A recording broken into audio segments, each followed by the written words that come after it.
Hi, I'm Michelle from Be Your Best Physio. Thank you for joining me for today's seminar. It's basically come from the clients I've been seeing recently who are young and fit, but their pelvic floor is not as good as they would like it to be. They're all keen to exercise, but aren't sure how to exercise safely and are a bit scared of returning to the gym. So I'm hoping today's seminar will give you the idea of how you can safely exercise, but still protect your pelvic floor for the rest of your life. For those who don't know me, I'm Michelle from Be Your Best. I'm a continence physio, but also fitness instructor. So I hope today's seminar is worthwhile and get lots to take home from it. Okay, so the biggest principle in terms of pelvic floor protection is keeping a flat stomach. So you don't want to walk around all day holding your tummy in, but when there's stress, like lifting kids, lifting washing baskets, rolling in bed, or exercise, you want to maintain a flat stomach. If you can imagine that your tummy is at the front here, back, and your pelvic floor is underneath. As your tummy bulges and you push down, your pelvic floor comes down, and that does harm to your pelvic floor over time. So what we want to avoid is the tummy going forwards and bearing down our pelvic floor in the gym, but also at home as well. So we want flat stomachs so that the pelvic floor avoids having that bulging down in exercise. The other way to modify exercise to make it safe for your pelvic floor is reduce load. So the biggest load on our pelvic floor is actually vomiting, but then it's running and star jumps and other activities. So we can modify the load on our pelvic floor by modifying the load of the exercise. So instead of star jumps, turn it into a side tap. And instead of running on a spot, you can turn it into shadow boxing or pony, where you've got one foot in contact with the floor, and that reduces your load on your pelvic floor. So the other way to reduce your load on your pelvic floor is making sure that your stomach is flat. That's important in abdominal work, but it's also important in weights. So keeping a flat stomach when you're doing your weights so that your pelvic floor is safe. At the end of the set, when you're getting tired, trying to avoid bulging your tummy out to get the last few repetitions, because that does strain your pelvic floor. Also, for those who are a bit weaker, pushing overhead, we want to keep the stomach in. If as you lift your arms, your tummy is bulging out, then you're bearing down on your pelvic floor. So you want flat stomach through the whole set. If you can't maintain a flat stomach, then you either reduce your weight or reduce the repetitions to keep your stomach flat and to protect your pelvic floor. As you get stronger, then you can lift heavier weights again and increase the load, but ensuring your stomach is flat. So in terms of abdominal work, again, it's the same principle of keeping your stomach flat. So now we're going to run through abdominal exercises that are safe to do and keeping your pelvic floor protected for life. So in terms of doing sit-ups now, how do you do a sit-up keeping the stomach flat? So if everyone wants to give it a try, who's here today or at home, one hand on under your head, one hand on your tummy. You want to draw your belly button in, and then you want to lift your shoulders and head last, keeping your stomach flat. As soon as your tummy bulges, that's where your sit-up must end. So for some people today, you might not be able to get your head off the floor before your tummy bulges. Main thing is when you are doing abs work now, keep one hand on your tummy, ensuring that your stomach is flat. As soon as it rises, then that's your limit. So now are you thinking about how to do a full sit-up? So as you can imagine, there is no way you can do a full sit-up without your stomach bulging. So for those with pelvic floor dysfunction, then a full sit-up is not a good exercise. Rather, doing a half sit-up and maintaining a flat stomach is much safer to do. The other exercise which is quite tricky to do is lifting both legs off the floor. As you can imagine, your tummy bulges forwards and that bears down on your pelvic floor. So again, for those with pelvic floor issues, that is not a safe exercise to do, and actually probably not a safe exercise for anyone, because if you're doing that repetitively, then you can end up with pelvic floor dysfunction. So a good alternative to that exercise is actually to start the other way.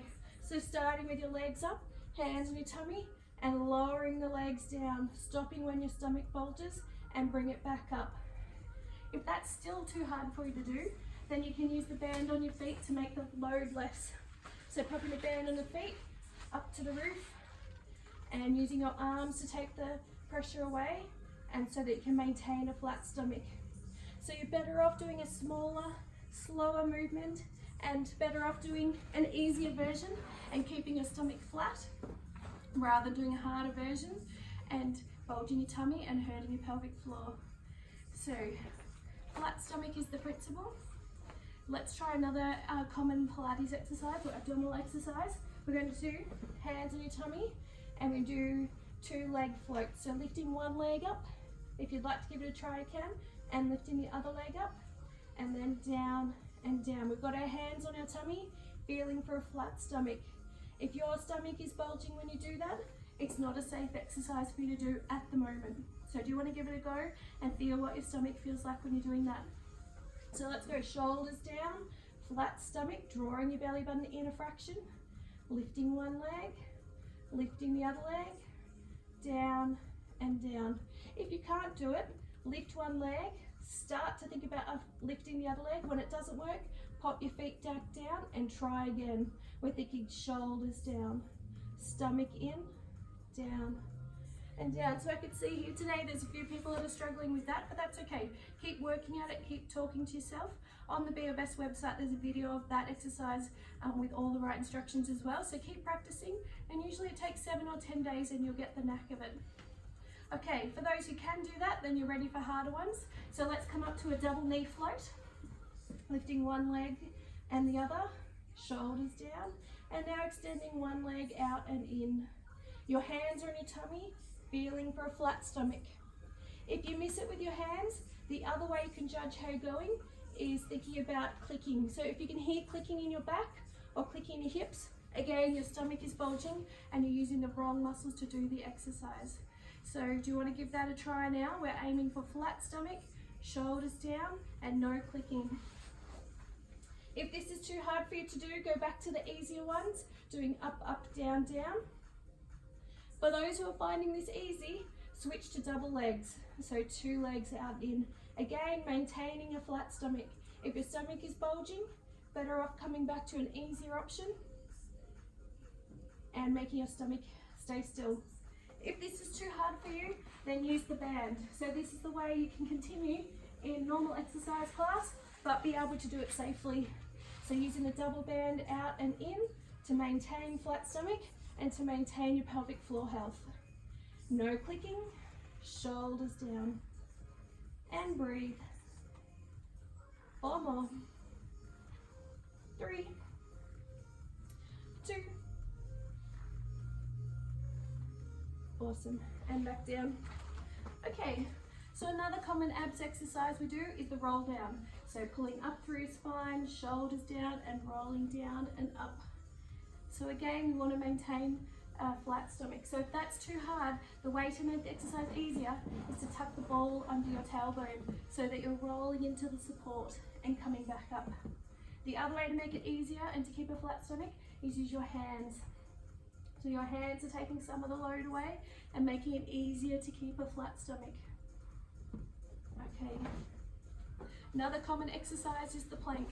The plank is very challenging for your tummy muscles and very challenging for your pelvic floor. So again, you're better off choosing an easier option and doing it perfectly rather than choosing a harder one. So we can plank more easily on our elbows and knees. Or for those who find that easy, you can come up onto your elbows and toes. Or we can add rocking to make it more challenging. But the moment your stomach bulges, you're better off going to an easier option. I treat a lot of postnatal women and they cannot plank without their tummy bulging. So equally important for your rehab is keeping your pelvic floor up to protect, keeping your tummy in to protect your pelvic floor, but actually keeping your tummy in to help your dram heal. So if you can't plank with a flat stomach, what you can do instead is the bear. So you tuck your toes under, hands under your shoulders, and you're lifting your knees off the floor, keeping your stomach flat. So that's an easier alternative, and you can either hold them or you can go straight up and down. The other way you can make your plank easier is to, apart from the bear, is to wiggle your knees in closer so it reduces the load. There's a fine line though. If you go too close, then it won't be working your abs at all and you'll be better off doing the bear. Other common exercises that we get asked about is side plank. Side plank is actually quite safe for pelvic floor because the tummy is unlikely to bulge. But if you want to check you're doing it properly, keeping your hand on your tummy as you lift and really think about an upward movement. Probably where people come into trouble is when you rotate forwards and the tummy bulges out. In terms of pelvic floor dysfunction, we've talked about flat stomach and avoiding the bulging, but equally important, probably every day I see 3 or 4 women who have pelvic floor too tight. Pelvic floor too tight can come from pelvic instability, it can come from anxiety, it can come from making up for weakness in other muscles. So for patients with pelvic floor too tight, Pilates and exercise is important, but again the technique is super important. So you still want flat stomach in the ab work, but what we want to avoid for pelvic floor too tight people is actually over clenching. So in terms of bridging, instead of rolling all the way up and clenching the bottom at the top, you want to only roll halfway up and avoid the big clench at the top. So you can still do the same exercises, it's just smaller and avoiding the big clench. In squatting, you want to think about coming up, driving with your legs to come up, not clenching with your bottom to come up. So for people with pelvic floor too tight or gluteal tendinopathy, which is again we see a lot of fit people with, you want to keep strong stomach and loose bottom. The more clench in the bottom, the more you end up adding into pelvic floor too tight as well. I hope this has given you a few ideas of what you can safely do in the gym to protect your pelvic floor.